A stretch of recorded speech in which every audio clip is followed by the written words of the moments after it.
Hello friends, आज हम करेंगे वर्कशीट नंबर 40। अब भूगोल की कर रहे हैं। देखते हैं क्या है हमारे वर्कशीट में। राष्ट्रीय अर्थव्यवस्था की जीवन रेखा, यानी कि जो हमारे देश की जो अर्थव्यवस्था है उसकी जीवन रेखा, यानी कौन कौन सी इंपॉर्टेंट जो लाइंस है उसके बारे में हम पढ़ रहे हैं। तो आज की हमारी वर्कशीट में है जल परिवहन एवं समुद्री पतन, यानी कि जल परिवहन से क्या क्या होता है, हमारे देश में क्या क्या चीजें आती है या फिर वो हमारी अर्थव्यवस्था के लिए कैसे महत्वपूर्ण है। जल परिवहन परिवहन का सबसे सस्ता साधन है। ये क्या है? परिवहन का सबसे सस्ता साधन है। कैसा साधन है आगे हम देखते हैं। भारत में अंतरस्थलीय नौ संचालन जल मार्ग 14,500 किलोमीटर लंबा है। इसमें केवल 5,685 किलोमीटर मार्ग ही मशीनीकृत नौकाओं द्वारा तय किया जाता है। क्या कह रहा है कि जो हमारा नौ संचालन जल मार्ग है, कितना लंबा है ये? 14500 किलोमीटर, बहुत लंबा है ये। और इसमें से केवल 5,685 किलोमीटर जो है वो ही सिर्फ मशीनीकृत नौकाओं द्वारा, यानी कि उसमें क्या होता है, उसमें मशीनें लगी हुई है, मोटर्स लगे हुए हैं और सबसे ज्यादा हैवी चीजें लगी हुई है, ताकि वो एक से दूसरी जगह तक लेके जाए। लंबा कितना है? लंबा बहुत ज्यादा लंबा है। ठीक है, आगे देखते हैं। भारत सरकार द्वारा घोषित किए गए प्रमुख राष्ट्रीय जलमार्ग में से अब क्या पढ़ रहे हैं हम कि आखिर हमारे भारत सरकार ने जो घोषित किए हैं कि कौन से हमारे प्रमुख राष्ट्रीय जलमार्ग है। हल्दिया इलाहाबाद के मध्य गंगा जलमार्ग में है, 1620 किलोमीटर लंबाई, नौगम्य जलमार्ग वन, यानी कि जलमार्ग नंबर पहला।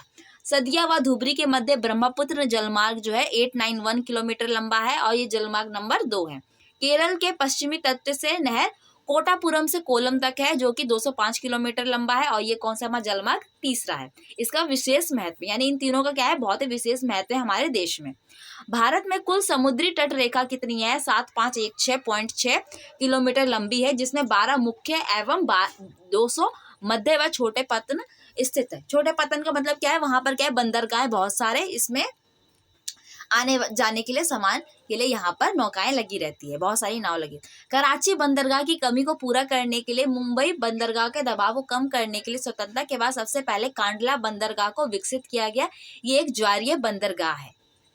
क्या कह रहा है? कराची बंदरगाह को कमी को पूरा करने के लिए। कराची बंदरगाह, कराची कहाँ पर है? पाकिस्तान में। जब भारत और पाकिस्तान जब अलग हो गया तो क्या हो गया? कराची जो बंदरगाह था वो अब हट गया हमारे भारत देश से। तो अब मतलब कि वहां पर भी क्या था? वहां पर भी बहुत सारी चीजें हमारे देश से दूसरे देशों में जाती थी। और मुंबई जो बंदरगाह है वहां पर अब जब ज्यादा सामान हो जाएगा, यानी कि ज्यादा लग जाएगा, तो इसलिए उस जगह का दबाव को कम करने के लिए एक और जोड़ा गया। कब? स्वतंत्रता के बाद, जो कि कांडला बंदरगाह है, उसको विकसित किया गया। ठीक है, मुंबई सबसे बड़ा और पोर्ट ब्लेयर सबसे छोटा बंदरगाह है। मुंबई जो सबसे बड़ा हमारा बंदरगाह है और जो पोर्ट ब्लेयर है वो सबसे छोटा है। चेन्नई हमारे देश की प्राचीनतम कृत्रिम बंदरगाह है। जो चेन्नई है हमारे देश का प्राचीनतम, यानी सबसे पुराना कृत्रिम, यानी कि नकली बंदरगाह है, बनाया गया हुआ है। व्यापार की मात्रा एवं लादे गए सामान के संदर्भ में मुंबई के बाद इसका दूसरा स्थान आता है। यानी कि व्यापार की मात्रा, यानी कि जो व्यापार होता है मुंबई के बाद सबसे ज्यादा जो होता है चेन्नई में होता है। केंद्रीय आंतरिक जल परिवहन निगम की स्थापना 1967 में कोलकाता में की गई थी। क्या बनाया गया था? केंद्रीय आंतरिक जल परिवहन निगम, यानी कि एक नियम और निगम बनाया गया था, एक संस्थापना बनाई गई थी, जो कि कब बनाई गई थी? 1967 में कोलकाता के अंदर। Inland waterways authority of India की स्थापना की गई थी। शिपिंग एवं समुद्री आवागमन के उद्देश्यों को पूरा करने के लिए 1986 में स्थापना की गई थी। एक अथॉरिटी बनाई गई है, यानी कि एक कंपनी, एक छोटा सा वो बनाया गया है जो कि इन सब चीजों की देख रेख करेगा। उसमें क्या होता है? शिपिंग एवं समुद्री आवागमन, यानी समुद्रों से क्या आ रहा है, क्या जा रहा है, ये सब की कौन करेगा? वो देखेगा inland waterways authority of India देखेगा। ठीक है, आगे हम पढ़ते हैं। रेलवे के आवागमन के पहले जल परिवहन लोगों एवं वस्तुओं का आवागमन का प्रमुख साधन, यानी जब रेलवे के आने से पहले क्या था? जल परिवहन ही सबसे ज्यादा इंपॉर्टेंट चीज थी, यानी कि सबसे प्रमुख साधन था। उसमें क्या होता था? लोग आते थे और वस्तुओं का आवागमन होता था, यानी एक से शहर से दूसरे शहर या एक देश से दूसरे शहर देश जो है कौन लेके जाता था? जल परिवहन ही लेके जाता था। वर्तमान में जल परिवहन एक सस्ता, पर्यावरण अनुकूल एवं ईंधन प्रभावी परिवहन है। वर्तमान समय, यानी कि आज के टाइम पे जो है, जो जल परिवहन है वो एक सस्ता, पर्यावरण अनुकूल एवं ईंधन प्रभावी परिवहन है। इस परिवहन का प्रयोग किस लिए होता है? भारी वस्तुओं की ढुलाई के लिए अधिक उपयुक्त है। यानी कि जो भारी वस्तुएं हैं उसको, सामान को आने और ले जाने के लिए क्या होता है? हमारा जल परिवहन का इस्तेमाल होता है। अब भारी वस्तुओं में क्या है? बहुत सारी मशीनें होती है जो एक देश से दूसरे देश आती है, तो वो जरूरी नहीं है अब एक दो तो आती नहीं है, मान लो 10-20 आ रही है एक साथ, तो उसका जो वजन है क्या होता है? बहुत ज्यादा भारी हो जाएगा। तो हमारा एरोप्लेन तो इतना सामान उठा नहीं सकता, तो क्या होता है? वो हमारे नौकाओं द्वारा या नदियों समुद्र के रास्ते ही वो हमारे देशों में आता है। भारत की कुल यातायात में आंतरिक परिवहन का योगदान 1% है। यानी कि जो भारत का कुल यातायात है उसमें जो आंतरिक परिवहन है, यानी कि जो हमारे अंदर के जो रोड सिस्टम है, जो हमारा रेलवे है, उसका सिर्फ 1% है, ठीक है। और देश का जो कुल अंतर्राष्ट्रीय व्यापार है, यानी कि जो हम दूसरे देशों से जो हमारा व्यापार हो रहा है, 90% जो होता है, 95% समुद्री पतन के माध्यम से होता है।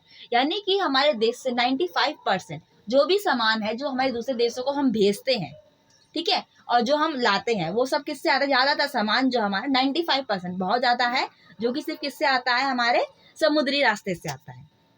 आगे क्वेश्चन दिए हुए हैं। पहला क्वेश्चन है जल परिवहन के प्रमुख साधन कौन कौन से हैं? तो हम देखते हैं जल परिवहन के जो प्रमुख साधन है वो लोग और भारी वस्तु है। जल परिवहन का प्रमुख साधन क्या है? लोग और भारी वस्तु है। लोग और भारी वस्तु ही एक दूसरे यहाँ से आवागमन होता है। दूसरा क्वेश्चन है जल परिवहन अन्य परिवहन की तुलना में सस्ता होता है, क्यों?